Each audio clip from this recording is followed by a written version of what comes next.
Listening to All in a Day here on CBC Radio 1, 91.5 in Ottawa. So yesterday on the show, we heard the story of Amanda Telford. She's the mother who left her 19-year-old autistic son, Philippe, in the care of the government this week.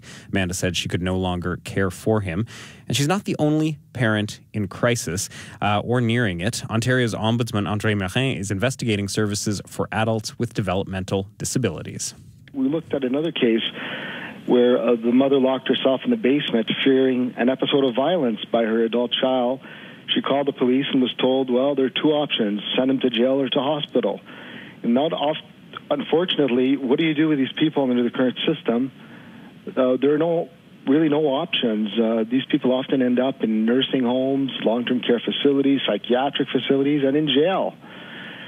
So the system currently is causing people to despair, and in staggering numbers.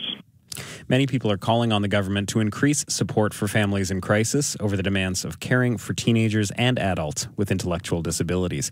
Keenan Wellar is a co-leader of LiveWorkPlay. That's the charity that runs programs for people with intellectual disabilities. He's been following the story of Amanda Telford and the public reaction to it, and he's with me in studio. Hi there. Hi. What do you think that of the conversation that this story has inspired? Yeah, I think everybody was obviously saddened, depressed, upset at the initial news, and it's encouraging to see the dialogue is continuing, and the possibilities from this are that we can have some much-needed attention to all of the issues and come up with a long-term solution. Since there's a but coming here, are there messages that you're hearing that trouble you? Yeah, I think a lot of us, it's been a lot of discussions on Twitter and Facebook today from people that I'm in touch with across Canada and the world, and that there's also some disappointing messages, because when you have this type of conversation, it necessarily focuses on the deficits of people with autism and intellectual disabilities, while at the same time we're working to develop, positive imagery and understanding of the importance and value of welcoming people in the community and valuing difference. So I think it's indisputable that there are crisis needs that need to be addressed, and at the same time we're disappointed that maybe the public is getting the wrong idea that everybody who has autism or disability is in a crisis situation rather than in need of some help to be welcomed and included. But you don't think there's an understanding that there's a spectrum with any condition, with anyone's ability or disability? There are those who are requiring more assistance than others, right? Do you think that the public doesn't get that? I think probably the general public's awareness of that spectrum and the people within it is probably pretty limited, because they tend to hear about it mostly in times of crisis. And so I think it is important that we do establish information about the humanity of people with disabilities. At the same time, as obviously when families are in crisis, this is not the solution, and we need better planning and a better system-wide response and a community-wide response, because these shouldn't be surprises. We know the numbers and that the supports aren't there, so we need to respond in a much more anticipatory manner than waiting for crisis.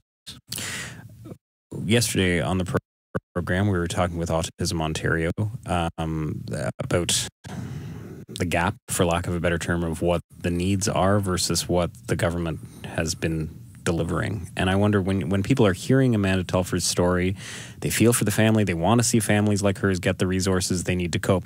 But what is the role of the government in that? Yes, well, I think we need to respect the right of all citizens to live safely and securely in the community. And I guess ultimately, though, it's all of our responsibility. So we elect the government, we also pay the taxes, and governments are making decisions about how much to tax and where to spend it. So obviously, if we as the public are in support that these families and individuals get the resources they need, then that's what will happen. So that's one of the opportunities from this, I guess, is attention to a community that probably does not tend to get much attention. And I've heard many calls in the last 2 days from people saying, I did not realize this was the state of this service in our community. I was not aware of this. And so trying to get that message out and not being successful, and obviously this is an opportunity to make people aware. See, I understand the role of that when it comes to public perception, and I think what you're saying, and I don't mean to be putting words in your mouth, but possibly public pressure when it comes to addressing the government.